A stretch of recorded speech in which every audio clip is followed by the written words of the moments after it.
ನಾರಾಯಣಂ ನಮಸ್ಕೃತ್ಯ ನರಂ ಚೈವ ನರೋತ್ತಮಂ ದೇವೀಂ ಸರಸ್ವತೀಂ ವ್ಯಾಸಂ ತತೋ ಜಯಮುದೀರಯೇ ವಿಜಾನತಾಂ ಅವಿತ್ತಸ್ಯ ಮಧ್ವಸ್ಯ ಜಗತಿ ಗುರೋಃ ಪೂರ್ವಾಚಾರ್ಯಮಹಿಷ್ಠಾನಾಂ ಇಯಂ ಪ್ರಣತಿಮಾಲಿಕಾ. 217ನೆಯ ಅಧ್ಯಾಯದಲ್ಲಿ ಸಂಕ್ಷಿಪ್ತ ಸೃಷ್ಟಿ, ಶರೀರದ ನಿರ್ವಚನ, ದೇವರ ಜಗತ್ತಿನ ಸೃಷ್ಟಿ. ಜಗತ್ತಿನ ಸೃಷ್ಟಿಯನ್ನ ಯಾರ್ಯಾರು ಯಾವ ರೀತಿ ನೋಡ್ತಾರೆ ಅಂತ, ಕೆಲವರು ಪುರುಷ ಪ್ರಯತ್ನ ಅಂತ, ಕೆಲವರು ಎಲ್ಲವೂ ಕರ್ಮ, ಕೆಲವೊಬ್ಬರು ದೈವ, ಕೆಲವೊಬ್ಬರು ಸ್ವಭಾವ ಅಂತ ನೋಡ್ತಾರೆ. ಇದನ್ನ ಈ ದೇವರನ್ನ ತಿಳಿಯಲಿಕ್ಕಾಗಿ ಋಷಿಗಳು ವೇದವನ್ನು ಅಭ್ಯಾಸ ಮಾಡಿದ್ರು. ವೇದದ ಸ್ವರೂಪ ಏನು? ಅನಾದಿನಿದ ಅಲ್ಲಿಂದ ಹೇಳ್ತೇನೆ. ಮತ್ತೆ ನಾವೀಗ 25ನೆಯ ಶ್ಲೋಕದಲ್ಲಿ ಇದ್ದೇವೆ. ಇದು ಮನನ ಮಾಡಬೇಕಾದ ವಿಚಾರ, ಆದ್ರಿಂದಾಗಿ ನೆನ್ನೆ ಹೇಳಿದ್ದನ್ನೇ ಹೇಳ್ತೇನೆ, ಕೇಳಿ. ಅನಾದಿನಿಧನ ನಿತ್ಯ ವಾಗುತ್ಸೃಷ್ಟಾ ಸ್ವಯಂಭುವಾ ಆದೌ ವೇದಮಯೀ ದಿವ್ಯಾ ಯತಃ ಸರ್ವಾ ಪ್ರವೃತ್ತಯಃ ಋಷೀಣಾಂ ನಾಮಧೇಯಾನಿ ಯಾಶ್ಚ ಲೋಕೇಶು ಸೃಷ್ಟಯಃ. ಅನಾದಿನಿಧನ, ಈ ವೇದವೆಂಬ ವಾಂಗ್ಮಯಕ್ಕೆ ಮೊದಲಿಲ್ಲ, ಕೊನೆಯಿಲ್ಲ, ಕೊನೆ ಮೊದಲುಗಳಿರದ, ನಿತ್ಯ ಯಾವಾಗಲೂ ಇರುವಂತಹ ವಾಕ್, ಮಾತು, ವೇದ. ಇದು ಉತ್ಸೃಷ್ಟ, ದೇವರಿಂದ ಹೊರಹಾಕಲ್ಪಟ್ಟಿತು ಅಷ್ಟೇ, ತಾನು ರಚನೆ ಮಾಡಲಿಲ್ಲ. ನನ್ನನ್ನ ಒಬ್ಬ ಮುಸ್ಲಿಂ ಕೇಳಿದ, ಅಲ್ರಿ ವೇದವನ್ನ ಅಪೌರುಷೇಯ ಅಂತೀರಾ, ದೇವರು ಹೇಳಿದ್ದು ಅಂತ ಹೇಳಿಬಿಡಿ, ಯಾಕೆ ಸುಮ್ಮನೆ? ನಾವು ನೋಡಿ ಖುರಾನ್ ದೇವರು ಹೇಳಿದ್ದು, ಅವತೀರ್ಣಗೊಂಡದ್ದು ಅಂತ ಹೇಳ್ತೀವಿ. ಆದರೆ ಬರೆದದ್ದು ಯಾರು ಅಂತಂದ್ರೆ ಅಲ್ಲಾಹ್ ಅಂತಾನೆ ನಾವು ಹೇಳೋದು. ಹಾಗೆ ನೀವು ಕೂಡ ವೇದ ದೇವರ ವಾಣಿ, ದೇವರು ರಚನೆ ಮಾಡಿದ್ದು ಅಂತ ಹೇಳಿಬಿಡಿ. ಈ ಅಪೌರುಷೇಯ ಅಂತನ್ನೋದನ್ನ ಹೇಗೆ ಸಮರ್ಥನೆ ಮಾಡ್ಕೋತೀರಾ? ಅದಕ್ಕೆ ನಾನು ಹೇಳಿದೆ, ವೇದ ತನ್ನನ್ನು ಅಪೌರುಷೇಯ ಅಂತ ಹೇಳಿಕೊಂಡಿದೆ, ಆದ್ದರಿಂದ ಅಪೌರುಷೇಯ ಅನ್ನೋದೇ ವಿನಃ ವೇದ ಹೇಳದೆ ಹೋಗಿದ್ದಿದ್ರೆ ನಾವು ಅದನ್ನು ಅಪೌರುಷೇಯ ಅಂತ ಹೇಳ್ತಾ ಇರಲಿಲ್ಲ ಅಲ್ವಾ? ವೇದ ಹೇಳದೆ ನಾವು ವೇದವನ್ನು ಅಪೌರುಷೇಯ ಅಂತ ಹೇಳೋದಿಲ್ಲ. ಮಾತಿಗೆ ಒಂದು, ಶಬ್ದಕ್ಕೆ ಒಂದು ಪ್ರಾಮಾಣ್ಯ ಅಂತ ನಾವು ಒಪ್ತೇವೆ. ವೇದ ದೇವರು ಹೇಳಿದ್ದೇ ಆಗಿದ್ದಿದ್ರೆ ಹಾಗೆ ಹೇಳಿರೋರು. ವೇದವು ದೇವರು ಹೇಳಿದ್ದು ಅಂತ ಅದರಲ್ಲೇನಿದೆ? ನಮ್ಮಲ್ಲಿ ಹಿಂದಿನಿಂದಲೂ ವೇದವನ್ನು ನಾನು ಮಾಡಿಲ್ಲ ಅಂತ ದೇವರಿಂದ ಮೊದಲುಗೊಂಡು ನಮಗೆ ಪಾಠ ಮಾಡಿದವರಿಗೂ ಎಲ್ಲರೂ ಅದನ್ನೇ ಹೇಳಿದ್ದು.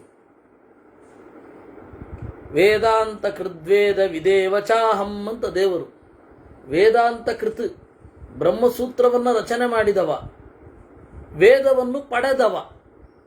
ವೇದವನ್ನು, ವೇದವಿತ್, ವಿತ್ ಅಂದ್ರೆ ವಿದಿಲ್ ಲಾಭೆ ಅಂತ ಧಾತು. ಪಡೆದವನು, ವೇದವನ್ನು ಪಡೆದವನು, ವೇದಾಂತವನ್ನು ರಚಿಸಿದವನು ಅಂತ. ಹಾಗೇ ಅರ್ಥ, ಬೇರೆ ರೀತಿಯಾಗಿ ಅಲ್ಲ. ವೇದಾಂತ ಕೃತ್ ವೇದ ವಿದೇವಚಾಹಂ ಅಂತ. ಅದರಿಂದ ವೇದ ಪುರುಷ ನಿರ್ಮಿತವಲ್ಲ. ವೇದವೇ ಪ್ರಮಾಣ, ವೇದದ ಶಬ್ದವೇ ಪ್ರಮಾಣ. ಆದೌ ವೇದಮಯೀ ದಿವ್ಯಾ ಯತಃ ಸರ್ವಾ ಪ್ರವೃತ್ತಯಃ. ಈ ವೇದ ಅನ್ನೋದು ದಿವ್ಯ, ಅಲೌಕಿಕ.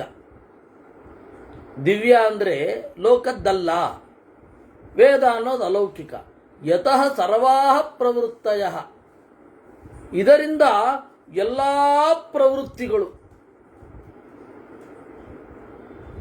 ಅಂದ್ರೆ ಯಜ್ಞ, ನೀತಿ, ಪರೋಪಕಾರ ಎಲ್ಲಕ್ಕೂ ಮೂಲ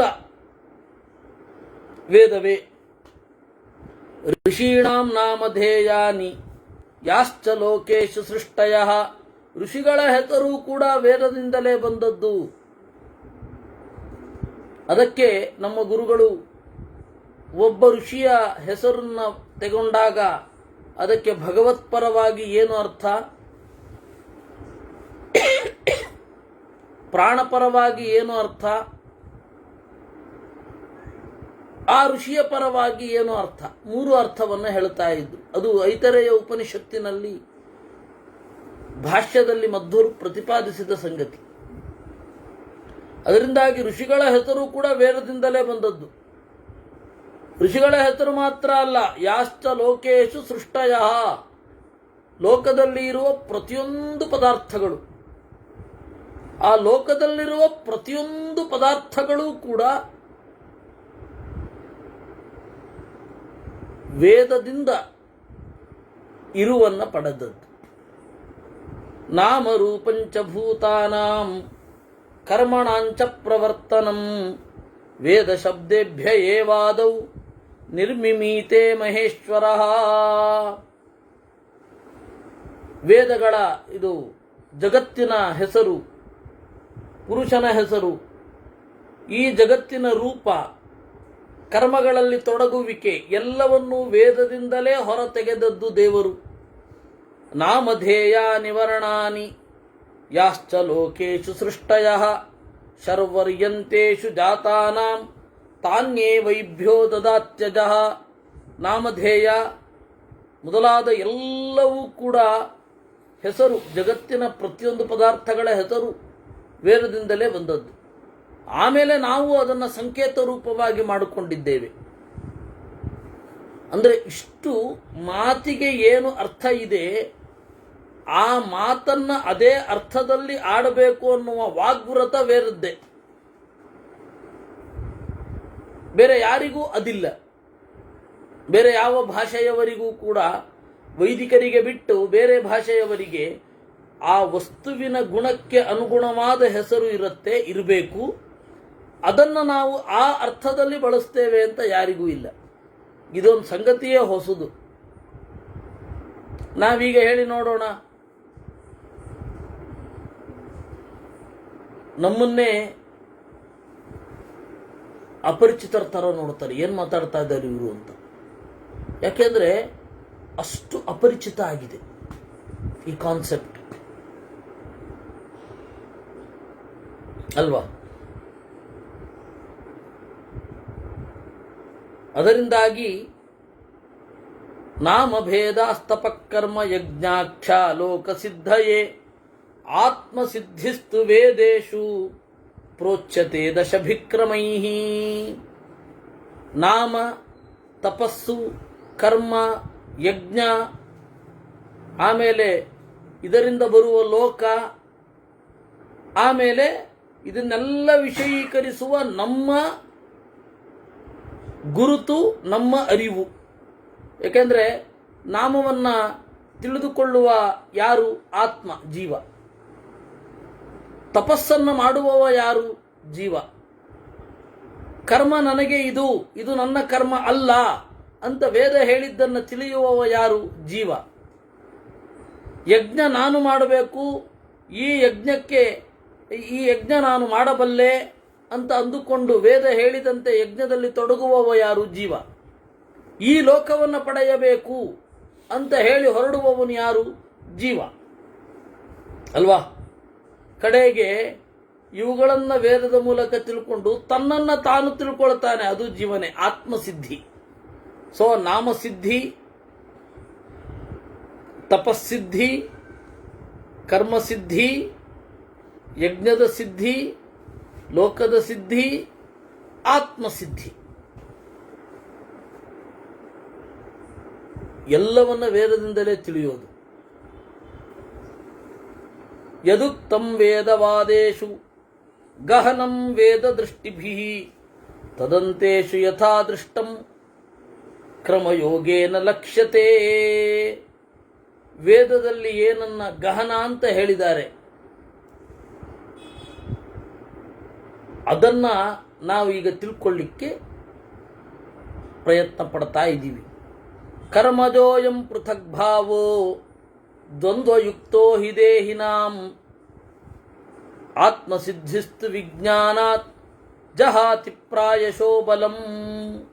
ಈ ಪೃಥಕ್ ಭಾವ, ಯಾವ ಕರ್ಮ ಒಳ್ಳೆಯದು, ಯಾವ ಕರ್ಮ ಕೆಟ್ಟದು, ಯಾವ ಜ್ಞಾನ ಒಳ್ಳೆಯದು, ಯಾವ ಜ್ಞಾನ ಒಳ್ಳೆಯದಲ್ಲ, ಜೀವರ ಭೇದ ಪೃಥಕ್ ಭಾವ ಏನಿದೆ, ಈ ಜೀವ ಬೇರೆ ಆ ಜೀವ ಬೇರೆ, ದೇವರು ಎಂಬ ಪರಮ ಆತ್ಮ ಅವನು ಬೇರೆ ಪರಮಾತ್ಮ. ಅಚ್ಚ ಕನ್ನಡದಲ್ಲಿ ಪರಮಾತ್ಮನನ್ನು ಟ್ರಾನ್ಸ್ಲೇಟ್ ಮಾಡಬೇಕು ಅಂದರೆ ಹೆಜ್ಜೀವ, ನಾವು ಜೀವರು. ಪರಮ ಆತ್ಮ, ಪರಮಾತ್ಮ, ಸುಪ್ರೀಂ ಸೋಲ್ ಅಂತ ಹೇಳಬಹುದು. ವಸ್ತುತಃ ಸೋಲ್ ಅಂತ ಹೇಳಬಾರದು. ಸೋಲ್ ಅಂದರೆ ಆತ್ಮ ಅಂತ ನಾವು ಹೇಳಿದ್ದೇವೆ, ಆದ್ದರಿಂದಾಗಿ ಅಂದ್ಕೊಂಡಿದ್ದೇವೆ, ಡಿಕ್ಲೇರ್ ಮಾಡಿದ್ದೀವಿ ಸೋಲ್ ಅಂದರೆ ಆತ್ಮ ಅಂತ, ಹೀಗಾಗಿ ಹೇಳೋಣ, ತಪ್ಪಿಲ್ಲ.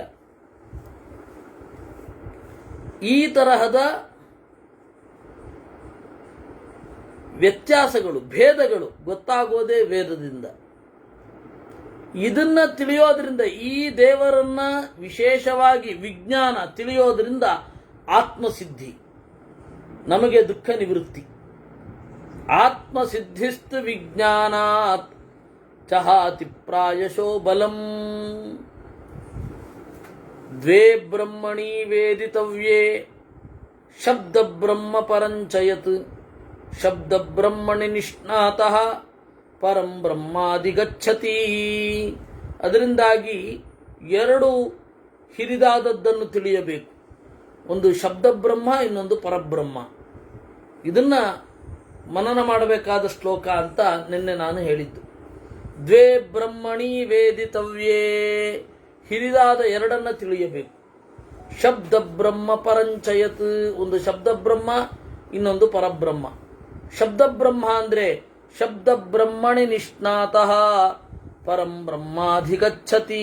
ಶಬ್ದ ಬ್ರಹ್ಮ ಅಂದ್ರೆ ವೇದ, ವೇದವನ್ನ ತಿಳಿದವನು ಪರಂಬ್ರಹ್ಮ ಅಧಿಗಚ್ಚತಿ, ಪರಮಾತ್ಮನನ್ನು ತಿಳಿಯುತ್ತಾನೆ. ಆರಂಭ ಯಜ್ಞಾರಾಜಾನಃ, ಈ ವೇದದಲ್ಲಿ ಹೇಳಿದಂತೆ ಆರಂಭ ಆಡಳಿತ, ಕರಸ್ವೀಕಾರ, ಯುದ್ಧ, ಇವುಗಳೇ ದೇವರ ಪೂಜೆ ಕ್ಷತ್ರಿಯರಿಗೆ. ಆರಂಭ ಯಜ್ಞಾರಾಜಾನಃ ಹವಿರ್ಯಜ್ಞ ವಿಷಸ್ಮೃತಾ. ವೈಶ್ಯರು ಹವಿರ್ಯಜ್ಞ, ಭೂಮಿಯಿಂದ ಪದಾರ್ಥಗಳು ಹೊರಬರುವಂತೆ ಆರೈಕೆ ಮಾಡಿ ಅಲ್ಲಿಂದ ಬಂದ ಪದಾರ್ಥವನ್ನ ದೇವರಿಗೆ ಅಗ್ನಿಮುಖದಲ್ಲಿ ಅರ್ಪಣೆ ಮಾಡುವುದು ಅಂತ ಏನಿದೆ ಅದು ವೈಶ್ಯರ ಕರ್ತವ್ಯ. ಪರಿಚಾರ ಯಜ್ಞ ಶೂದ್ರಾಸ್ತು, ಇವರಿಗೆ ಅಸಿಸ್ಟೆನ್ಸ್ ಮಾಡೋದು ಶೂದ್ರರ ಕೆಲಸ. ತಪೋ ಯಜ್ಞ ದ್ವಿಜಾತಯ, ಇದನ್ನ ಯೋಚನೆ ಮಾಡೋದು ಬ್ರಾಹ್ಮಣರ ಕೆಲಸ. ತ್ರೇತಾಯುಗೆ ವಿಧಿಸ್ತೇಷಾಂ ಯಜ್ಞಾನಾಂ ನ ಕೃತೇ ಯುಗೆ. ಕೃತಯುಗದಲ್ಲಿ ಯಜ್ಞ ಇರಲಿಲ್ಲ, ಎಲ್ಲರಿಗೂ ಸಮಾನವಾದ ಅಧಿಕಾರ. ಯಾಕೆ ಅಂದರೆ ಎಲ್ಲರಿಗೂ ಅರಿವಿತ್ತು, ಭೂಮಿಯಲ್ಲಿ ಇಷ್ಟು ಕಷ್ಟಪಡಬೇಕಾದ ಅಗತ್ಯವೇ ಇರಲಿಲ್ಲ. ಅಕೃಷ್ಟ ಪಚ್ಯ ಪೃಥ್ವಿ ತತ್ರಾಸೀತ್ ಅಂತ ಹೇಳ್ತಾರೆ. ಭೂಮಿಯನ್ನ ಉತ್ತು ಬೆಳೆ ತೆಗೆಯಬೇಕಾದ ಅವಶ್ಯಕತೆಯೇ ಕೃತಯುಗದಲ್ಲಿ ಇರಲಿಲ್ಲ. ಯಾವಾಗ ಭೂಮಿಯನ್ನ ಕಷ್ಟಪಟ್ಟು ಉತ್ತು ಬೆಳೆ ತೆಗೆಯುವ ಅವಶ್ಯಕತೆ ಇಲ್ಲ, ಆಗ ಒಕ್ಕಲುತನ ಬೇಡ ಅಲ್ವಾ? ಈ ತರಹದ ಯಜ್ಞಗಳು ಬೇಡ, ಜ್ಞಾನ ಇದೆ. ಆದ್ದರಿಂದ ಕೃತಯುಗದಲ್ಲಿ ಇದ್ದವರೆಲ್ಲ ದೇವತೆಗಳು ಮೊದಲು, ಆಮೇಲೆ ಗಂಧರ್ವರು ಮೊದಲಾದವರು ಈ ಭೂಮಿಯಲ್ಲಿ ಇದ್ರು. ಆಮೇಲೆ ಇವರೆಲ್ಲ ಜಾಗ ಖಾಲಿ ಮಾಡಿದ್ಮೇಲೆ ಮನುಷ್ಯರು ಶುರು ಆದ್ಮೇಲೆ ಅಷ್ಟೊತ್ತಿಗೆ ತ್ರೇತಾಯುಗ ಆಗಿತ್ತು. ತ್ರೇತಾಯುಗದಲ್ಲಿ ವಿಭಾಗ ಆಗಲಿಕ್ಕೆ ಶುರು ಆಯಿತು, ಇವರು ಈ ಕೆಲಸ ಮಾಡಬೇಕು ಅಂತ. ಅದಕ್ಕೆ ಮೊದಲು ಕೆಲಸಗಳದ್ದು ಈ ತರಹದ ವಿಭಾಗ ಇರಲಿಲ್ಲ. ತ್ರೇತಾಯುಗೆ ವಿಧಿಸ್ತೇಷಾಂ ಯಜ್ಞಾನಾಂ ನ ಕೃತೇ ಯುಗೆ ದ್ವಾಪರೇ ವಿಪ್ಲವಂ ಯಾಂತಿ. ದ್ವಾಪರ ಯುಗದಲ್ಲಿ ಅವ್ಯವಸ್ಥೆ ಆಗತ್ತೆ. ಆಮೇಲೆ ವಿಶೇಷವಾಗಿ ಕಲಿಯುಗದಲ್ಲಿ ವಿಪ್ಲವ ಆಗ್ತದೆ, ಅಸ್ತವ್ಯಸ್ತ ಆಗತ್ತೆ. ಬ್ರಾಹ್ಮಣಿಕ್ ಕ್ವಾಲಿಟಿ ಇರುವವನು ಶೂದ್ರನಲ್ಲಿ ಹುಟ್ಟಿರ್ತಾನೆ, ಅತ್ಯಂತ ಕಳಪೆಯವನು ಬ್ರಾಹ್ಮಣ ಕುಲದಲ್ಲಿ ಹುಟ್ಟಿರ್ತಾನೆ. ಏನ್ ಮಾಡ್ತೀರಾ?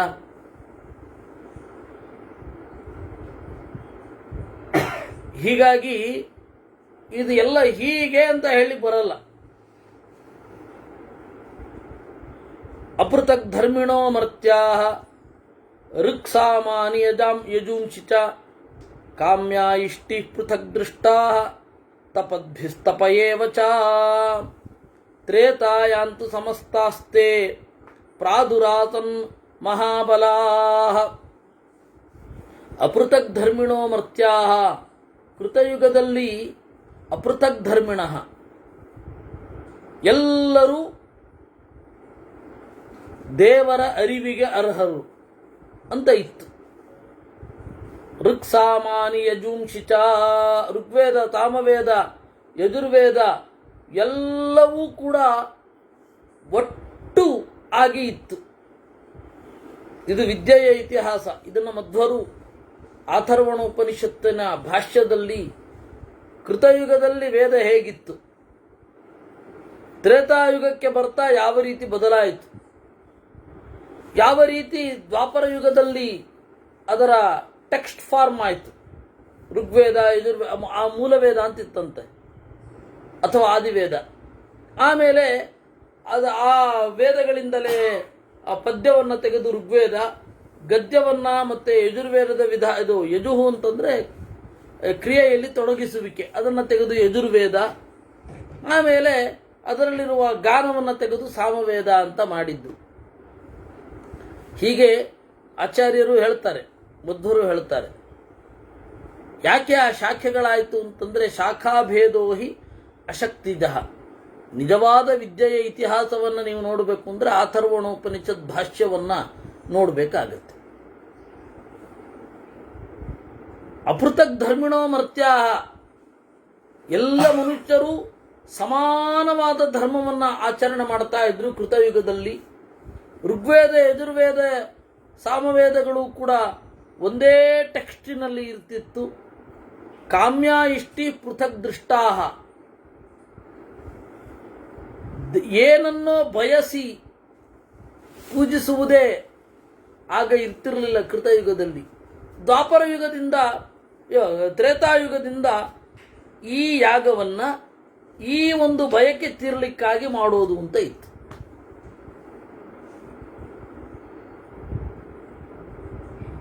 ಈ ಇಷ್ಟಿ ಯಾಗವನ್ನ ಯಾಕೆ ಮಾಡೋದು? ಈ ಬಯಕೆ ತೀರಲಿಕ್ಕಾಗಿ ಮಾಡೋದು ಅಂತ. ತಪದ್ಭಿಸ್ತಪಯೇವ ಚ, ತಪಸ್ಸು ಮಾಡುವಾಗ ನಮಗೆ ಈ ಬಯಕೆಯಿಂದ ತಪಸ್ಸು ಮಾಡಬೇಕು ಅನ್ನೋದು ಬಂದದ್ದು ತ್ರೇತಾಯುಗದಿಂದ. ಕೃತಯುಗದಲ್ಲಿ ತಪಸ್ಸಿಗೆ ಒಂದು ಬಯಕೆ ಕಾರಣ ಅಂತಾನೆ ಇರಲಿಲ್ಲ. ತಪಸ್ಸು ಮಾಡಬೇಕು, ದೇವರನ್ನ ಪಡೀಬೇಕು ಅಷ್ಟೇ. ಹೀಗೆಲ್ಲ ಇದ್ದ ಕಾಲ ಒಂದು ಇತ್ತಂತೆ. ನಮಗೆ ಇವತ್ತು ಕನಸಿನಲ್ಲಿ ಕೂಡ ಬರೋಲ್ಲ. ತ್ರೇತಾಯಾಂತು ಸಮಸ್ತಾಸ್ತೆ ಪ್ರಾದುರಾತನ್ ಮಹಾಬಲಾಃ ಸಂಯಂತಾರಸ್ಥಾವರಾಣಾಂ ಜಂಗಮಾನಾಂಚ ಸರ್ವಶಃ. ತ್ರೇತಾಯುಗದಲ್ಲಿ ಸ್ಥಾವರಾಣಾಂ ಜಂಗಮಾನಾಂ ಸಂಯಂತಾರಃ ಪ್ರಾದುರಾಸನ್. ತ್ರೇತಾಯುಗದಲ್ಲಿ ಹಳಿ ತಪ್ಪಿದ್ರಿಂದ ಅದನ್ನ ಸರಿಯಾದ ಜಾಗದಲ್ಲಿ ಕೂಡಿಸಲಿಕ್ಕೆ, ಸರಿಯಾದ ಒಂದು ರೊಟೀನ್ ಶುರು ಆಗಲಿಕ್ಕೆ ಕ್ಷತ್ರಿಯರು ಬರಬೇಕಾಯಿತು. ಅದಕ್ಕಿಂತ ಮೊದಲು ರಾಜರು ಬೇಡ. ಪ್ರಜಾಪ್ರಭುತ್ವ ನಿಜವಾಗಿಯೂ ಇದ್ದದ್ದು ಆಗ. ತ್ರೇತಾಯಾಂ ಸಂಹತಾವರಣಾಃ ವೇದ ಯಜ್ಞಾಸ್ತಥೈವ ಚ ಸಂರೋಧಾದಾಯುಷಸ್ತ್ವೇತೆ ವ್ಯಸ್ಯಂತೆ ದ್ವಾಪರೇ ಯುಗೇ. ತ್ರೇತಾಯುಗದಲ್ಲಿ ವರ್ಣಗಳ ವಿಭಾಗ ಆಯಿತು, ವೇದಗಳ ವಿಭಾಗ ಆಯಿತು, ಯಜ್ಞಗಳ ವಿಭಾಗ ಆಯಿತು. ಯಾಕೆ ಅಂದರೆ ಕರ್ಮಭೇದ ಆಯಿತು. ಯಾಕೆ ಅಂದರೆ ಆಯುಷಃ ಸಂರೋಧಾತ್, ಆಯುಷ್ಯದ ಮಿತಿ ಬಂದದ್ದರಿಂದ ಎಲ್ಲವನ್ನು ಎಲ್ಲರೂ ಮಾಡಲಾಗುವುದಿಲ್ಲ. ಆದ್ದರಿಂದ ಕರ್ಮ ವಿಭಾಗ, ಯಜ್ಞ ವಿಭಾಗ, ವೇದ ವಿಭಾಗ, ವರ್ಣ ವಿಭಾಗ ಎಲ್ಲ ಆಯಿತು. ಇಷ್ಟು ಕ್ಲಾರಿಟಿ ಸಾಂಪ್ರದಾಯಿಕರಿಗೂ ಇಲ್ಲ, ನವೀನರಿಗೂ ಇಲ್ಲ.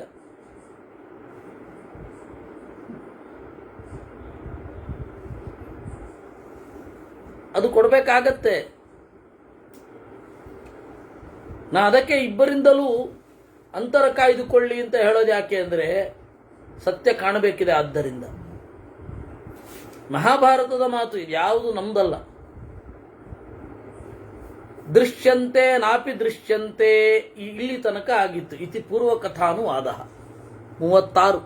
ಯಾಕೆ ಅಂತ ಹೇಳಿದರೆ ಇದು ಮನನ ಮಾಡೋದಕ್ಕೆ, ಅದು ಮನನ ಮಾಡೋದು ಅತ್ಯಂತ ಇಂಪಾರ್ಟೆಂಟ್ ಅನ್ನುವ ದೃಷ್ಟಿಯಿಂದ ಮತ್ತೆ ನಿಮ್ಮ ಮುಂದೆ ಇಟ್ಟಿದ್ದು.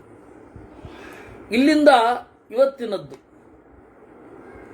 ಇವತ್ತಿನ ಚಿಂತನೆಯನ್ನ ಈಗ ಶುರು ಮಾಡ್ತಾ ಇರೋದು. ದೃಶ್ಯಂತೆ ನಾಪಿ ದೃಶ್ಯಂತೆ ವೇದಾಹ ಕಲಿಯುಗೆ ಖಿಲಾಹ. ವೇದದಲ್ಲಿ ಕಲಿಯುಗದಲ್ಲಿ ವೇದಗಳೆಲ್ಲ ಕಣ್ಮರೆಯಾಗಿ ಹೋಗ್ತವೆ. ಉತ್ಸೀದಂತೆ ಸಯಜ್ಞಾಶ್ಚ ಕೇವಲ ಧರ್ಮಸೇತವಃ. ಕಲಿಯುಗದಲ್ಲಿ ಯಜ್ಞದ ವೇದದ ಕುರಿತು, ವೇದದ ಜೊತೆಗೆ ಯಜ್ಞ ಮಾಡಬೇಕು, ಯಜ್ಞದ ಜೊತೆಗೆ ವೇದವನ್ನು ಚಿಂತನೆ ಮಾಡಬೇಕು ಅನ್ನುವ ಒಂದಿದೆ ಕಣ್ಮರೆಯಾಗಿ ಹೋಗುತ್ತೆ. ಈಗ ನಾವು ಏನು ಮಾಡ್ತಾ ಇದ್ದೇವೆ ಅದು ಯಜ್ಞ ಯಾರು ಮಾಡುವಲ್ಲ. ಪ್ರಾತಃ ಸವನ, ಮಧ್ಯಂದಿನ ಸವನ, ಸಾಯಂ ಸವನ ಅನ್ನೋದು ಒಂದು ಕಾನ್ಸೆಪ್ಟ್ ಹೋಗಿದೆ. ನಿತ್ಯಾಗ್ನಿಹೋತ್ರ ಯಾರು ಮಾಡ್ತಾ ಇಲ್ಲ. ಮಾಡ್ತಾ ಇಲ್ಲ ಅಂತ ಹೇಳಿದ್ರೆ ಬಹಳ ಕಡಿಮೆ ಮಾಡ್ತಾ ಇದ್ದಾರೆ ಅಂತ ಅರ್ಥ. ಬಹಳ ಕಡಿಮೆ ಮಾಡ್ತಾ ಇದ್ದಾರೆ. ಆ ಎಲ್ಲ ಒಟ್ಟು ಕೂಡ್ತಾ ಇಲ್ಲ. ಅದಕ್ಕೆ ಮಧ್ವಾಚಾರ್ಯರು ಎಂ ಕೃತು ವಿಧೀತೆ ತೇನ ತೇನ ಅಸ್ಯ ಇಷ್ಟಂ ಭವತಿ ಎಂದ್ರು ತೈತ್ತರೀಯ ಭಾಷ್ಯದಲ್ಲಿ. ಯಾವ ಯಾವ ವೇದವನ್ನು ನೀವು ಅಧ್ಯಯನ ಮಾಡ್ತೀರಾ, ಯಾವ ಯಾವ ಯಾಗದ ಬಗ್ಗೆ ಅಧ್ಯಯನ ಮಾಡ್ತೀರಾ, ಆ ಯಜ್ಞದಿಂದ ದೇವರನ್ನ ಪೂಜಿಸಿದಷ್ಟೇ ಪುಣ್ಯ. ಅಂದ್ರೆ ಜ್ಞಾನವೂ ಅಷ್ಟು ದುರ್ಲಭ ಅಂತ ಆಯ್ತು. ನಾ ಅದೇ ಹೇಳಿದ್ನಲ್ಲ ನಿನ್ನೆ, ಐತರೇಯ ಬ್ರಾಹ್ಮಣ, ಐತರೇಯ ಆರಣ್ಯಕ, ಐತರೇಯ ಉಪನಿಷತ್ತು, ಸಂಹಿತೆಯ ಜೊತೆಗೆ ಅಂದ್ರೆ ಋಗ್ವೇದದ ಒಂದು ಫುಲ್ ಪ್ಯಾಕೇಜ್. ಇವತ್ತಿನ ಪರಿಭಾಷೆ ನೋಡಿ ಎಷ್ಟು ಕೆಟ್ಟದಾಗಿ ಹೋಗಿದೆ. ಸಮಗ್ರವಾಗಿ ವೇದವನ್ನ ಅಧ್ಯಯನ ಮಾಡಬೇಕು ಅಂತ ಹೇಳಲಿಕ್ಕೆ ಈ ಭಾಷೆ ಬಳಸಬೇಕಾಯ್ತು. ಸಂಹಿತೆ, ಬ್ರಾಹ್ಮಣ, ಆರಣ್ಯಕ, ಉಪನಿಷತ್ತು, ಐತರೇಯ ಸಂಹಿತೆ, ಐತರೇಯ ಬ್ರಾಹ್ಮಣ, ಐತರೇಯ ಆರಣ್ಯಕ, ಐತರೇಯ ಉಪನಿಷತ್ತು. ಇವು ಇಷ್ಟನ್ನು ಸಮಗ್ರವಾಗಿ ನೀನು ಓದಿದರೆ ಇಲ್ಲಿರುವ ಯಾಗಗಳನ್ನ ನೀನು ಮಾಡಿದಷ್ಟೇ ಪುಣ್ಯ ಬರುತ್ತೆ ಎಂದ್ರು ಆಚಾರ್ಯರು. ಅಂದ್ರೆ ಇದರ ಅರ್ಥ ಅಂದ್ರೆ ಆಚಾರ್ಯರು ಅಂದ್ರೆ ವೇದ ಹೇಳಿದ್ದದು. ಎಂ ಕೃತುಮಧೀತೆ ತೇನ ತೇನ ಅಸ್ಯ ಇಷ್ಟಂ ಭವತಿ ಅಂತ. ಅಷ್ಟು ದುರ್ಲಭ, ಓದೋದು ಅಷ್ಟು ದುರ್ಲಭ ಆಗಿ ಹೋಗಿದೆ. ಯಜುರ್ವೇದ, ಸಂಹಿತೆ, ಬ್ರಾಹ್ಮಣ, ಆರಣ್ಯಕ, ಶುಕ್ಲ ಯಜುರ್ವೇದ ಸಂಹಿತೆ, ಶತಪಥ ಬ್ರಾಹ್ಮಣ, ಅದರಲ್ಲೇ 2 ಬಂದ್ಬಿಡತ್ತೆ. ಆರಣ್ಯಕ, ಉಪನಿಷತ್ತು, ಬ್ರಾಹ್ಮಣ, ಆರಣ್ಯಕ, ಉಪನಿಷತ್ತು. ಇನ್ನು ತೈತ್ತಿರೀಯ ಸಂಹಿತೆ, ತೈತ್ತಿರೀಯ ಬ್ರಾಹ್ಮಣ, ತೈತ್ತಿರೀಯ ಆರಣ್ಯಕ, ತೈತ್ತಿರೀಯ ಉಪನಿಷತ್ತು. ಅಥರ್ವವೇದ ಇಲ್ಲೇ ಗೋಪಥ ಬ್ರಾಹ್ಮಣ ಅಂತ ಅದು ಯಾರೋ ರಚನೆ ಮಾಡಿದ್ದು. ಅಥರ್ವವೇದದ ಬ್ರಾಹ್ಮಣ, ಆಮೇಲೆ ಅಥರ್ವಣ ಉಪನಿಷತ್ತು.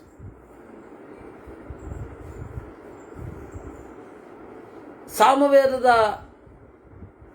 ಸಂಹಿತೆ, ಆಮೇಲೆ ಸಾಮವೇದದ ಉಪನಿಷತ್ತುಗಳೆರಡು. ಗ್ರಾಮಗಾನಾರಣ್ಯಕ ಅಂತ ಅದೇನೋ ಇದೆ, ತಾಂಡ್ಯ ಬ್ರಾಹ್ಮಣ ಅಂತನೂ ಇದೆ ಇರಲಿ, ಅದೆಲ್ಲ ಇಲ್ಲಿಗೆ ಸ್ವಲ್ಪ ದೂರ ಅದು. ಅಂದ್ರೆ ಒಟ್ಟು ಇಷ್ಟು ನಾವು ವೇದ ಮತ್ತೆ ಇದನ್ನ ಅಧ್ಯಯನ ಮಾಡಿ ವೇದಾಂತವನ್ನು ಚಿಂತನೆ ಮಾಡಬೇಕಿದ್ದ ಹೋಗಿ ನಾವು ಮುಂದಿನ ಗ್ರಂಥಗಳಲ್ಲಿ ತೊಡಗಿ ಬ್ರಹ್ಮಸೂತ್ರ ಭಾಷ್ಯ, ಉಪನಿಷತ್ತನ್ನು ನಾವು ನೋಡಿರಲ್ಲ, ಬ್ರಹ್ಮಸೂತ್ರ ಭಾಷ್ಯಕ್ಕೆ ಸೀದಾ ಕಾಲಿಟ್ಟು ಬಿಡ್ತೀವಿ. ಕೆಲವೊಮ್ಮೆ ಬ್ರಹ್ಮಸೂತ್ರ ಭಾಷ್ಯವೂ ಇರಲ್ಲ, ಸೀದಾ ನ್ಯಾಯಸುಧ ಕಾಲಿಟ್ಬಿಡ್ತೀವಿ. ಈ ತರಹದ ಪರಿಸ್ಥಿತಿ ಇದೆ. ನಾನು ಇದನ್ನು ಬಹಳ ದುಃಖದಿಂದ ಹೇಳ್ತಾ ಇರೋದು. ಇನ್ನು ಹೇಳಬೇಕಾಗಿದೆ, ಯಾಕೆಂದರೆ ನನ್ನ ಒಂದು ಟೋನಿನಲ್ಲಿ ನಿಮಗೆ ದುಃಖ ಕಾಣಿಸದೇ ಇರಬಹುದು.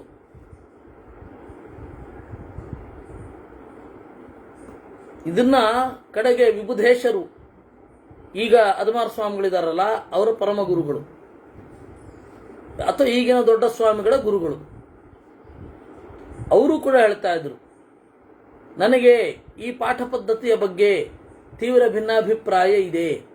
ಉಪನಿಷತ್ತು ಓದಿಸಿ ಆಮೇಲೆ ಬ್ರಹ್ಮಸೂತ್ರಕ್ಕೆ ಬರಬೇಕಿತ್ತು, ಹಾಗೆ ಬರ್ತಿಲ್ಲ ಅಂತ ಹೇಳ್ತಾ ಇದ್ರು ಅವರು. ಯಾಕೆ ನಾನು ಹೇಳ್ತಾ ಇರೋದು ಅಂದ್ರೆ, ವೈದಿಕರು ಅಂದಾಗ ನಾವು ವೇಷ, ಇದ್ದಿಲುವಲೆ, ಅಡಿಗೆ, ವೃಂದಾವನ ಪೂಜೆ ಇಲ್ಲಿ ಗೊತ್ತಾಗ್ತಾ ಇದೆ ತಲೆ. ವೈದಿಕವಾಗಿ ಇರೋದು ಅಂದ್ರೆ ಏನರ್ಥ? ಈಗ ಆಗ್ತಾ ಇರುವ ವೇದವನ್ನ ಅರ್ಥ ಸಮೇತ ಅಧ್ಯಯನ ಮಾಡೋದು, ಅದು ಅವನು ವೈದಿಕ. ಈ ಬಾಹ್ಯ ರಿಚುವಲ್ಸ್ ಅನ್ನ ಇಟ್ಟುಕೊಂಡಿರುವವನು ವೈದಿಕನಾಗಬೇಕಾಗಿಲ್ಲ. ಇದು ನಾವು ಅವ್ರನ್ನ ಗೇಲಿ ಮಾಡ್ತಾ ಇರೋದಲ್ಲ, ಈಗ ಏನು ಇದ್ದಾರೆ ಅವ್ರನ್ನ ಗೇಲಿ ಮಾಡ್ತಾ ಇರೋದಲ್ಲ, ಆಕ್ಚುಯಲ್ ಆಗಿ ಇರಬೇಕಾದದ್ದು ಹೀಗೆ ಅಂತಷ್ಟೇ ನಮ್ಮ ಅಭಿಪ್ರಾಯ. ಯಾಕೆಂದ್ರೆ ವೇದ ಅಧ್ಯಯನ ಮುಖ್ಯ, ನಂತರದ ಗ್ರಂಥಗಳೆಲ್ಲ ಆಮೇಲೆ. ಷಡಂಗಗಳಲ್ಲಿ ಅಟ್ಲೀಸ್ಟ್ ಕಲ್ಪಸೂತ್ರವನ್ನಾದರೂ ನಾವು ಓದಬೇಕಾಗುತ್ತೆ. ಪುರೋಹಿತರಿಗೆ ಬೇಕಾದದ್ದು ಕಲ್ಪಸೂತ್ರಗಳು. ಅಪುರೋಹಿತರಿಗೆ ನಾವು ನ್ಯಾಯಾಮೃತ ಪಾಠ ಮಾಡಿ, ಚಲಕ್ಷಣಿ, ಫಲಕ್ಷಣಿ, ಅದೆಲ್ಲ ತರ್ಕ ಗ್ರಂಥಗಳು, ಪಂಚಲಕ್ಷಣಿ, ಚತುರ್ದಶ ಲಕ್ಷಣಿ, ಅದನ್ನೆಲ್ಲ ಪಾಠ ಮಾಡಿ ಏನು ಮಾಡೋದಿದೆ? ಅವರಿಗೆ ಹೇಗೆ ಕ್ರಿಯೆ ಮಾಡಿಸಬೇಕು ಅನ್ನೋದು ಬೇಕು, ಹೇಗೆ ಕ್ರಿಯೆಯ ಸ್ವರೂಪ ಅನ್ನೋದು ಬೇಕು. ಅದಕ್ಕೆ ಇದನ್ನೆಲ್ಲ ಮಾಡಬೇಕು. ಅದರಿಂದ ಇಲ್ಲಿ ಇರೋದು ವೇದ ಹೇಗೆ ಇತ್ತು, ಹೇಗಾಯಿತು. ಕಲಿಯುಗದಲ್ಲಿ ಇದೆಲ್ಲ ಪೂರ್ತಿ ನಾಶ ಆಗಿ ಹೋಗುತ್ತೆ. ದೃಶ್ಯಂತೆ ನಾಪಿ ದೃಶ್ಯಂತೆ ನಾಪಿ ದೃಶ್ಯಂತೆ ವೇದಾಹ ಕಲಿಯುಗೆ ಖಿಲಾಹ ಭವಂತಿ. ಖಿಲ ಅಂದ್ರೆ ಅಪೂರ್ಣ, ಖಿಲ ಅಂತಂದ್ರೆ ಸ್ವಲ್ಪ ಉಳಿದಿರುತ್ತೆ, ಇದೆಲ್ಲ ಅರ್ಥ ಆಗತ್ತೆ. ಉತ್ಸೀದಂತೆ ಸಯಜ್ಞಾಶ್ಚ ಕೇವಲ ಧರ್ಮಸೇತವಃ. ಸಯಜ್ಞವಾದ ವೇದಗಳಂತೂ ಪೂರ್ತಿ ಕಣ್ಮರೆಯಾಗತ್ತೆ. ಅಟ್ಲೀಸ್ಟ್ ಒಂದು ಉಂಟು, ಕೇವಲ ಧರ್ಮಸೇತವಃ, ಓದಿದ್ರೆ ಪುಣ್ಯ ಬರುತ್ತೆ ಅಷ್ಟೆ. ಧರ್ಮ ಅಂದ್ರೆ ಪುಣ್ಯ, ಧರ್ಮಸೇತವಃ ಪುಣ್ಯ ಬರುತ್ತೆ. ಕೃತೆ ಯುಗೆ ಯಸ್ತು ಧರ್ಮೋ ಬ್ರಾಹ್ಮಣೇಚು ಪ್ರದೃಶ್ಯತೆ ಆತ್ಮವತ್ಸು ತಪೋವತ್ಸು ಶ್ರುತಿಮತ್ಸು ಪ್ರತಿಷ್ಠಿತಃ. ಕೃತಯುಗದಲ್ಲಿ ಧರ್ಮ ಅನ್ನೋದು ಪೂರ್ಣವಾಗಿ ಇರುತ್ತೆ. ಪೂರ್ಣವಾಗಿರೋದು ಅಂದರೆ ಆತ್ಮವತ್ಸು, ದೇವರ ಭಕ್ತರಾಗಿ, ತಪೋವತ್ಸು, ಆಲೋಚನಾಪೂರ್ವಕವಾಗಿ ವೇದದ ಅಭಿಪ್ರಾಯದ ಜೊತೆಗೆ ಶ್ರುತಿಮತ್ಸು ಯಾವ ಧರ್ಮ ಇರುತ್ತೆ, ಇದು ಪೂರ್ಣತೆ ಅಂದರೆ ಅದು ಕೃತಯುಗದಲ್ಲಿ ಇರುತ್ತೆ. ಅದಕ್ಕೆ ಕೃತ ಅಂದ್ರೇನೆ ಪೂರ್ಣ ಅಂತ. ಸಧರ್ಮ ಪ್ರೈತಿ ಸಂಯೋಗಂ ಯಥಾ ಧರ್ಮಂ ಯುಗೆ ಯುಗೆ ವಿಕ್ರಿಯಂತೆ ಸ್ವಧರ್ಮಸ್ಥಾ ವೇದವಾದ ಯಥಾಯುಗಂ. ಆ ಧರ್ಮ ಅನ್ನೋದು ಕ್ರಮವಾಗಿ ಹ್ರಾಸ ಆಗ್ತಾ ಬರುತ್ತೆ. ಅದರಿಂದಾಗಿ ಮೊದಲ 3 ಯುಗದ ಹೆಸರು ವೇದದ ಚಿಂತನೆಯನ್ನೇ ಮಾಡುವಂಥದ್ದು. ಕೃತ ಅಂದ್ರೆ ಪೂರ್ಣ, ತ್ರೇತ ಅಂದ್ರೆ ಮುಕ್ಕಾಲು ಭಾಗ ಇರುತ್ತೆ, ದ್ವಾಪರ ಅಂದ್ರೆ ಅರ್ಧಕ್ಕರ್ಧ ಹೋಗುತ್ತೆ, ಪೂರ್ತಿ ನಾಶ ಆಗ್ಬಿಡುತ್ತೆ ಕಲಿ ಬಂದ ಮೇಲೆ. ಅದಕ್ಕೆ ಕಲಿಯದ್ದೇ ಯುಗ. ಇನ್ನು ಧರ್ಮದ ಪರವಾಗಿಯೂ ಇದೆ ಅರ್ಥ, ಧರ್ಮ ಪೂರ್ಣವಾಗಿ ಇರುತ್ತೆ, ಅದರಿಂದಾಗಿ ಕೃತಯುಗ. ಧರ್ಮ 3 ಕಾಲಿನಲ್ಲಿ ಮುಕ್ಕಾಲು ಪಾಲು ಧರ್ಮ ಇರುತ್ತೆ, ಹೀಗಾಗಿ ತ್ರೇತಾಯುಗ. ದ್ವಾಪರ ಯುಗ 2 ಅರ್ಧ ಅರ್ಧ ಇರುತ್ತೆ, ಕಲಿಯುಗದಲ್ಲಿ ಪೂರ್ತಿ ಧರ್ಮ ಮತ್ತೆ ವೇದ ಇವೆಲ್ಲದರ ಪರವಾಗಿ ಈ ಯುಗದ ನಾಮಕರಣ. ಹಾಗಾದ್ರೆ ನಮ್ದು ಇವತ್ತೇನು ಕರ್ತವ್ಯ? ಇವಾಗೇನು ಕೃತಯುಗವನ್ನು ತರಲಿಕ್ಕೇನಾಗಲ್ಲ. ಅಟ್ಲೀಸ್ಟ್ ಜ್ಞಾನ ಇರ್ಲಪ್ಪ ಅಂದ್ರು. ಜ್ಞಾನ ಇರಲಿ. ನಮ್ಮ ಕೈಯಲ್ಲಿರೋದು ಶುದ್ಧ ಜ್ಞಾನವನ್ನ ಚಿಂತಿಸುವುದು, ಶುದ್ಧ ಜ್ಞಾನದತ್ತ ಸಾಗುವುದು. ಅಷ್ಟು ಬಿಟ್ಟರೆ ಮತ್ತೇನೂ ಇಲ್ಲ.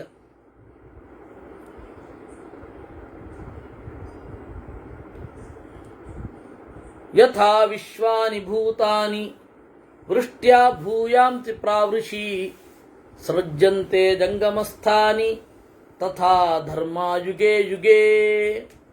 ಮಳೆಗಾಲ ಬಂದಾಗ, ಮಳೆ ಸುರಿದಾಗ ಭೂಯಾಂಸಿ ವಿಶ್ವಾನಿ ಭೂತಾನಿ ಸೃಜ್ಯಂತೆ, ಬಹಳ ಜೀವಗಳು ಕಾಣಿಸಿಕೊಳ್ತವೆ.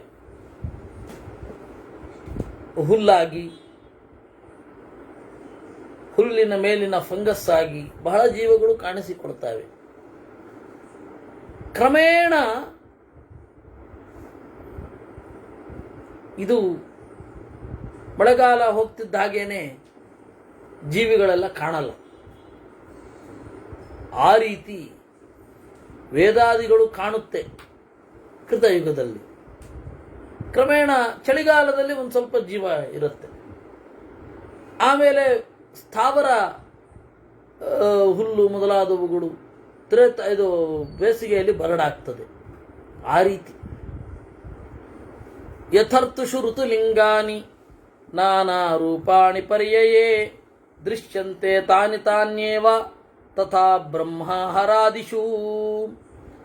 ಹೇಗೆ ಇಲ್ಲಿ ಋತುಗಳು ಬೇರೆ ಬೇರೆ ತರಹದ ಬದಲಾಗತ್ತೆ, ಅದೇ ರೀತಿ ಬ್ರಹ್ಮದೇವರ ದಿನದಲ್ಲಿಯೂ ಕೂಡ ಈ ರೀತಿಯೇ ಆಗತ್ತೆ. ಅಂದರೆ ಈ ಚಿಕ್ಕದರಲ್ಲಿ ದೊಡ್ಡದು ಹೀಗೆ ಇರುತ್ತೆ ಅಂತ ಅನ್ಕೊಳ್ಬೇಕು. ಇನ್ನು ಚೆನ್ನಾಗಿ ಹೇಳೋದಾದ್ರೆ ಪಿಂಡಾಂಡ ಬ್ರಹ್ಮಾಂಡದ ಪುಟ್ಟ ಮಾಡೆಲ್. ಈ ಪಿಂಡಾಂಡದ ದೊಡ್ಡ ನಿದರ್ಶನ ಬ್ರಹ್ಮಾಂಡ. ಹಾಗೆ ಈಗ ನಾವು ಏನು ಮಳೆಗಾಲ, ಚಳಿಗಾಲ, ಬೇಸಿಗೆ ಕಾಲ ಅಂತ ನೋಡುತ್ತೇವೆ, ಆ ರೀತಿ ಯುಗ ಯುಗಗಳನ್ನು ಹಾಗೆ ನೋಡಬಹುದು.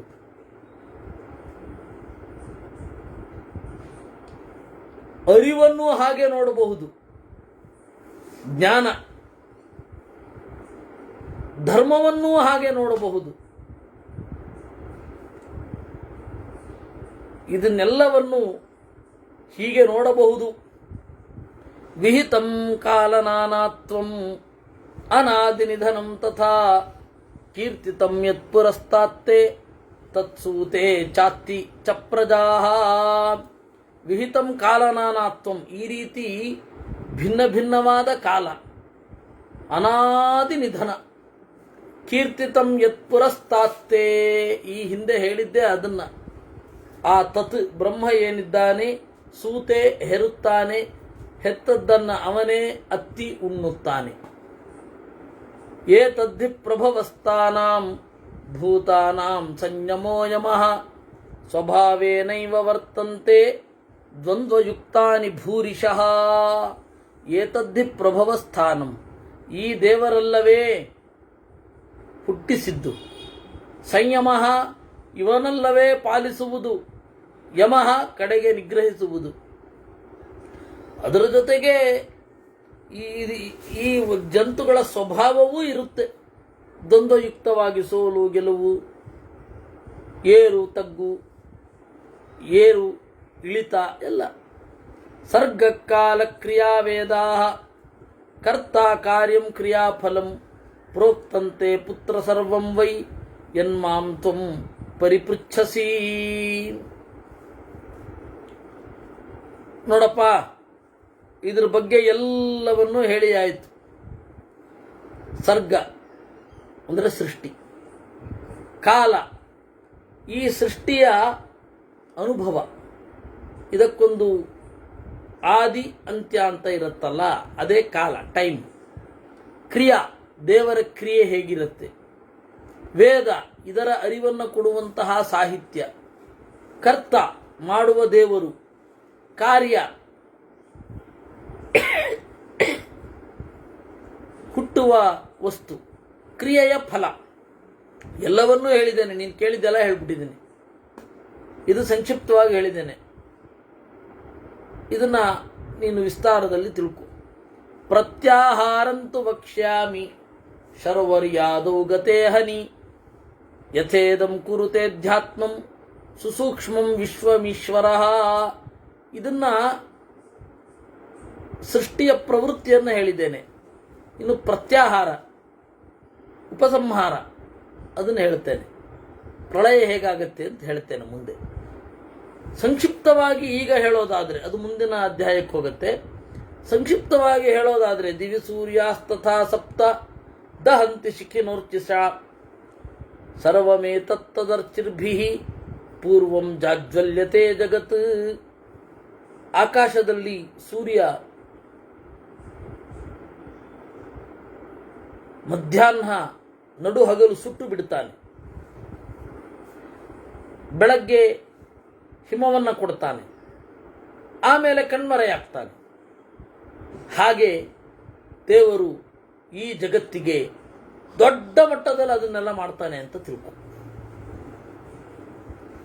ಆರಂಭದ ದಿನಗಳು, ಸೃಷ್ಟಿಯ ಆರಂಭದ ದಿನಗಳು, ಸ್ಥಿತಿ, ಆಮೇಲೆ ಸಂಹಾರ. ಇದೇ ಕೃತಯುಗ, ತ್ರೇತಾಯುಗ, ದ್ವಾಪರ ಯುಗ, ಕಲಿಯುಗ ಅಂತನೂ ಆಗಬಹುದು. ಇದು ನಿನ್ನ ಗಮನಕ್ಕೆ ಮತ್ತು ಗ್ರಹಿಕೆಗೆ ಅಂತ ಹೇಳುವಲ್ಲಿ ಈ ಪ್ರಳಯವೂ ಕೂಡ ಸೃಷ್ಟಿಗಾಗಿ. ಪೂರ್ವಂ ಜಾಜ್ವಲ್ಯತೆ ಜಗತ್ತು. ಸೂರ್ಯ ಕಣ್ಮರೆಯಾಗುವ ಮುನ್ನ ಈ ತರಹ ಉರಿದುರಿಯುತ್ತೆ ಅನ್ನುವಲ್ಲಿಗೆ 217ನೇ ಅಧ್ಯಾಯ. ವ್ಯಾಸಃ ಪೃಥಿವ್ಯಾಂ ಯಾನಿ ಭೂತಾನಿ ಜಂಗಮಾನಿ ಧ್ರುವಾಣಿ ಚ ತಾನ್ಯೇವಾದೌ ಪ್ರಲೀಯಂತೆ ಭೂಮಿತ್ವಮುಪಯಾತಿ ಚ. ಪೃಥಿವ್ಯಾಂ ಯಾನಿ ಭೂತಾನಿ.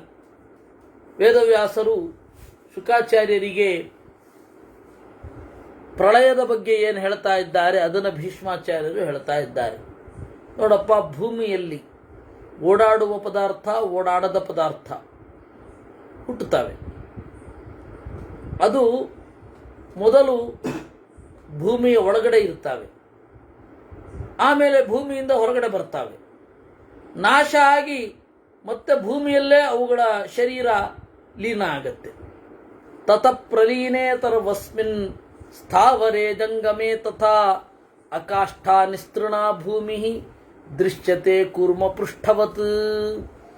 ಈ ರೀತಿ ಎಲ್ಲವೂ ನಾಶ ಆದಮೇಲೆ ಒಂದೇ ಒಂದು ಕಡ್ಡಿ ಇರಲ್ಲ, ಒಂದೇ ಒಂದು ಹುಲ್ಲಿರೋಲ್ಲ ಭೂಮಿ. ಕೂರ್ಮ ಪೃಷ್ಠವತ್ತು ದೃಶ್ಯತೆ. ಆಮೆಯ ಬೆನ್ನಿನ ಹಾಗೆ ಕಾಣ್ತದಂತೆ ಪ್ರಳಯ ಕಾಲದಲ್ಲಿ, ಪ್ರಳಯಕ್ಕೆ ಪೂರ್ವಭಾವಿಯಾಗಿ. ಆಮೆಯ ಬೆನ್ನಿನ ಮೇಲೆ ಒಂದೇ ಒಂದು ಚಿಗುರು ಇರೋದಿಲ್ಲವೋ ಹೇಗೋ ಹಾಗೆ. ಭೂಮೇರಪಿ ಗುಣಂ ಗಂಧಂ ಆಪ ಆದದತೆ ಯದಾ ಆತ್ತಗಂಧ ತದಾ ಭೂಮಿ ಪ್ರಳಯತ್ವಾಯ ಕಲ್ಪತೆ. ಭೂಮಿಯ ಗಂಧ ಏನಿದೆ ಅದು ಆಪ ಆದದತೆ ಯದಾ, ನೀರು ಪೂರ್ತಿ ಇಲ್ಲ ಆಗತ್ತೆ. ಭೂಮಿಯಲ್ಲಿ ಯಾವಾಗ ಗಂಧ ಅನ್ನುವ ಗುಣ ನಾಶ ಆಗತ್ತೋ ಅದು ಪ್ರಳಯ ಅಂತ ಅರ್ಥ. ಆಪಸ್ತತ ಪ್ರತಿಷ್ಠಂತೆ ಊರ್ಮಿಮತ್ಯೋ ಮಹಾಸ್ವನಾಹ ಸರ್ವಮೇವೇದ ಮಾಪೂರ್ಯ ತಿಷ್ಠಂತಿ ವಿಚರಂತಿ ಚ. ಆಮೇಲೆ ನೀರು, ಕೇವಲ ನೀರಿರುತ್ತೆ. ಆ ನೀರಿನಲ್ಲಿ ಕ್ರಮೇಣ ಅಪಾಮಪಿ ಗುಣಾನುಸ್ತಾತ ಜ್ಯೋತಿರಾದದತೆ ಯದಾ. ಅಪ್ಪಿನಲ್ಲಿರುವ ರಸ ಅಂತನ್ನುವ ಗುಣವನ್ನ, ಅಂದರೆ ಜಲತತ್ವದಲ್ಲಿರುವ ರಸ ಅನ್ನುವ ಗುಣವನ್ನ ಜ್ಯೋತಿ, ಬೆಂಕಿ ಸ್ವೀಕಾರ ಮಾಡಿಬಿಡುತ್ತೆ. ಆಪಸ್ತದಾ ಚಾತ್ತರಸ ಜ್ಯೋತಿಷ್ಯುಪರಮಂತಿ ವೈ. ಆಗ ನೀರು ಇರೋದಿಲ್ಲ. ನಾನು ಹೇಳ್ತಾ ಇರ್ತೀನಿ ಗೊತ್ತಾ, ಪ್ರಳಯ ಕಾಲದ ಜಲಧಿ, ಪ್ರಳಯ ಜಲಧಿಯಲ್ಲಿ ಮಲಗಿದ ಶಿಶುವೆ ಅಂದರೆ ಜಲಧಿ ಅನ್ನೋದು ಪರಮಾಣುವಿನ ಜಲಧಿ ಅಂತ. ಯಾಕೆಂದ್ರೆ ಪ್ರಳಯದಲ್ಲಿ ಎರಡನೆಯದಾಗಿ ಕಣ್ಮರೆಯಾಗುವ ಭೂತವೇ ನೀರು. ಮತ್ತೆ ಹೆಂಗ್ ನೀರಿರುತ್ತಲ್ಲಿ?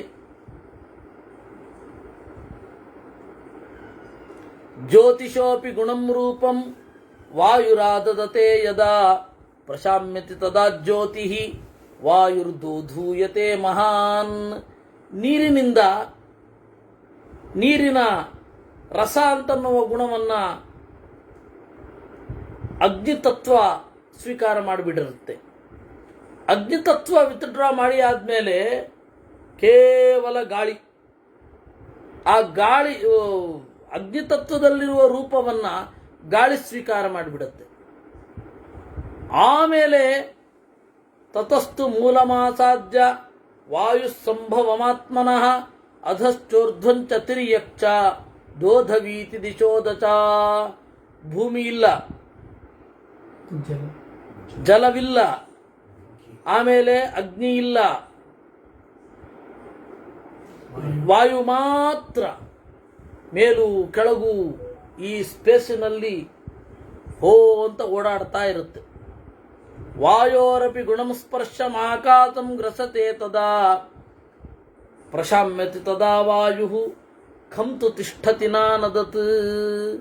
ವಾಯುವಿನ ಗುಣವಾದ ಸ್ಪರ್ಶವನ್ನು ಆಕಾಶ ನುಂಗಿಬಿಡುತ್ತೆ, ಆಗ ಸ್ಪರ್ಶ ಇಲ್ಲ. ಅಂದ್ರೆ ದೇಹ ಇರೋದಿಲ್ಲ ಯಾವುದರದ್ದು, ಯಾವುದಕ್ಕೂ ಯಾವ ಅನುಭವವೂ ಬರಲ್ಲ, ಮನಸ್ಸು ಇದು ಯಾವುದನ್ನು ಗ್ರಹಿಸ್ತಾ ಇರಲ್ಲ, ಶಬ್ದ ಮಾತ್ರ ಇರುತ್ತೆ. ಅರೂಪಂ ರಸಸ್ಪರ್ಶ ಮಗಂಧಂ ನಚ ಮೂರ್ತಿಮತ್ ಸರ್ವಲೋಕ ಪ್ರಣುದಿತಂ ಖಂತು ತಿಷ್ಠತಿ ನಾನದತ್. ಆ ಆಕಾಶ ಇದ್ದಾಗ ಯಾವುದೇ ಮೂರ್ತವಾದ ಅಂದ್ರೆ ಫಾರ್ಮೇ ಇರೋಲ್ಲ, ಕೇವಲ ಆಕಾಶ ಇದೆ, ಶಬ್ದ ಇದೆ, ಯಾವ ಫಾರ್ಮು ಇರಲ್ಲ, ಅಂದ್ರೆ ಯಾವುದೂ ಕೂಡ ಹಿಂಗೆ ರೂಪುಗೊಂಡಿರೋಲ್ಲ. ತದಾತ್ಮ ಗುಣಮಾವಿಶ್ಯ ಆಕಾಶಸ್ಯ ಗುಣಂ ಶಬ್ದಮಭಿವ್ಯಕ್ತಾತ್ಮಕಂ ಮನಃ ಮನಸೋ ವ್ಯಕ್ತಮವ್ಯಕ್ತಂ ಬ್ರಾಹ್ಮ ಸಂಪ್ರತಿ ಸಂಚರ. ಆಕಾಶದ ಗುಣ ಶಬ್ದವನ್ನ ಮನಸ್ಸು ನುಂಗಿಬಿಡುತ್ತೆ.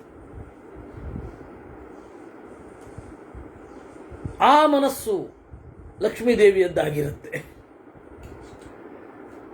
ಬ್ರಾಹ್ಮ ಸಂಪ್ರತಿ ಸಂಚರ, ಇದು ಬ್ರಾಹ್ಮ ಪ್ರಳಯ. ಇದು ಒಂದು ಹಂತ. ಇದನ್ನೇ ದೇವತಾ ಪರವಾಗಿಯೂ ನೋಡಬೇಕು ಅಂತಾರೆ. ನಾವಿದನ್ನು ಸ್ಥೂಲವಾಗಿ ಹೇಳಿದ್ದು. ತದಾತ್ಮ ಗುಣಮಾವಿಶ್ಯ ಮನೋಗ್ರಸತಿ ಚಂದ್ರಮಾ.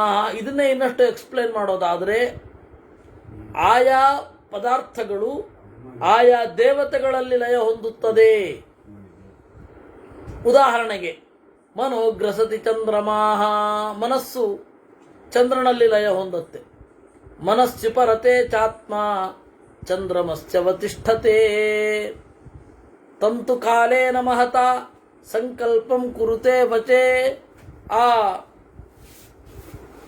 ಎಲ್ಲ ಮನಸ್ಸು ಸಂಕಲ್ಪದಲ್ಲಿ ಲೀನ ಆಗತ್ತೆ.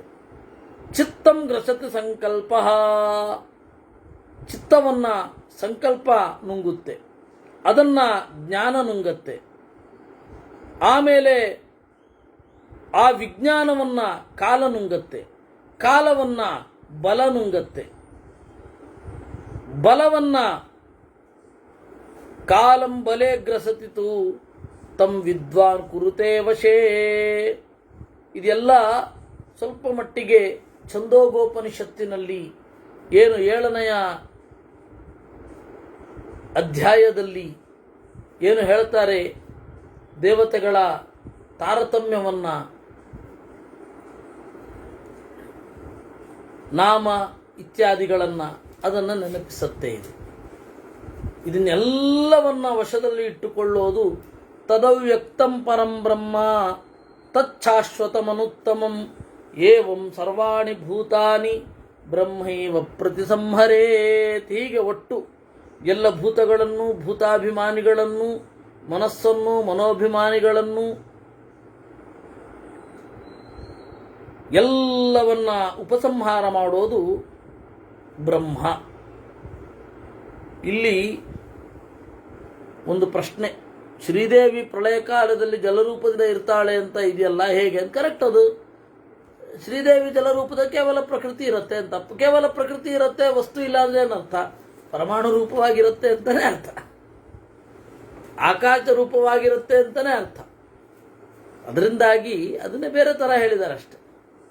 ಶ್ರೀದೇವಿ ಪ್ರಳಯ ಕಾಲದಲ್ಲಿ ಜಲರೂಪದಿಂದ ಇರ್ತಾಳೆ, ಈ ನೀರಂತೂ ಅಲ್ಲ ಅಲ್ವಾ. ಈಗ ಪಂಚಭೂತಗಳಲ್ಲಿ ಒಂದಾದ ನೀರಂತೂ ಅಲ್ಲ. ಇದನ್ನ ಮೊದಲು ಹೇಳಿದ್ದೇ ನಮ್ಮ ಗುರುಗಳು. ಅಂದ್ರೆ ಮಧ್ವಾಚಾರ್ಯ ಅವತ್ತೇ ಹೇಳ್ಬಿಟ್ಟಿದ್ರು. ಮಧ್ವಾಚಾರ್ಯ ಹೇಳಿದ್ದನ್ನು ಹೇಳಿದ್ದು.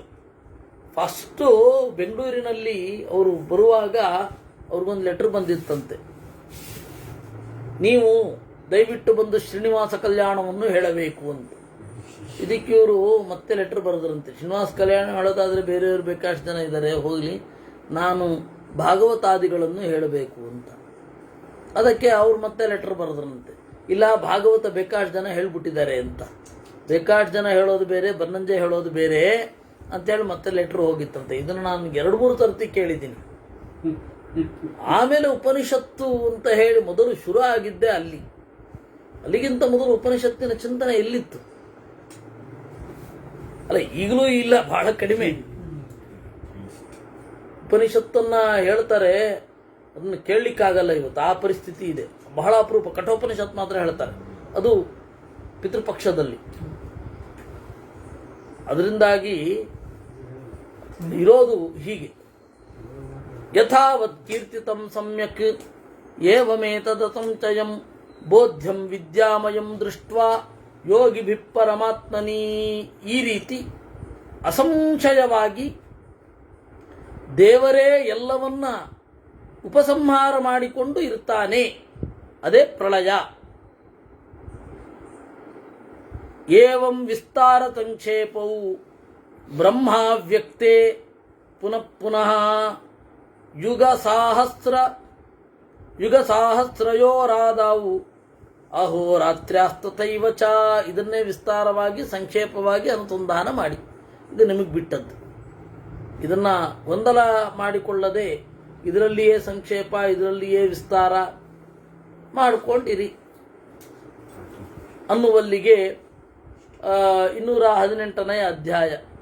ವ್ಯಾಸಃ ಭೂತಗ್ರಾಮೇನ ಯುಕ್ತಂ ಯತ್ ತದೇತತ್ ಕೀರ್ತಿತಂ ಮಯಾ ಬ್ರಾಹ್ಮಣಸ್ಯ ಚ ಯತ್ಕೃತ್ಯಂ ತತ್ತೇ ವಕ್ಷ್ಯಾಮಿ ಸಾಂಪ್ರತಂ.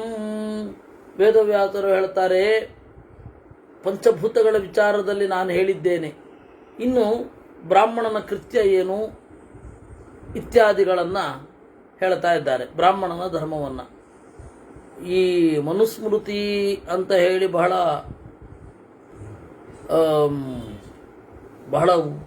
ತೀವ್ರವಾಗಿ ಬಹಳ ಆಕ್ರೋಶದಿಂದ ಮಾತನಾಡ್ತಾರೆ. ಅವ್ರಿಗೆ ಹೇಳಬೇಕು, ಶಾಸ್ತ್ರಗಳಲ್ಲಿ ಬಹಳ ನಿಯಮ ಇರೋದೇ ಬ್ರಾಹ್ಮಣರಿಗೆ. ಬ್ರಾಹ್ಮಣರಿಗಿರೋಷ್ಟು ನಿಯಮ ಇಲ್ಲವೇ ಇಲ್ಲ. ನೀವು ಹೊರಗಡೆ ಯಾವುದನ್ನು ಆಸೆ ಪಡಬೇಡಿ ಅಂತ ಹೇಳೋದು ನಮಗೆ, ಯಾವಾಗಲೂ ಕಷ್ಟದಿಂದ ಇರಿ ಅಂತ ಹೇಳೋದಲ್ಲಿ, ಯಾವಾಗಲೂ ಉಪವಾಸದಿಂದ ಇರಿ ಅಂತ ಹೇಳೋದಲ್ಲಿ. ಪಾಪ ಅವ್ರಿಗೆ ಗೊತ್ತಿಲ್ಲ, ಬ್ರಾಹ್ಮಣರು ಪಿತೂರಿ ಮಾಡಿ ಅವರು ತಮ್ಮ ಒಂದು ಸೇಫ್ ಇದನ್ನು ನೋಡಿಕೊಂಡು ಸೇಫ್ಟಿಯನ್ನು ಮಾಡಿಕೊಂಡು ಇದ್ಬಿಟ್ಟಿದ್ದಾರೆ ಅಂತ ಅನ್ಕೋತಾರೆ. ದೇವರು ಅವ್ರಿಗೆ ಒಳ್ಳೆ ಬುದ್ಧಿ ಕೊಡಬೇಕು, ಅಷ್ಟೇ ನಾವು ಹೇಳ್ಬೋದು. ಕೃಷ್ಣ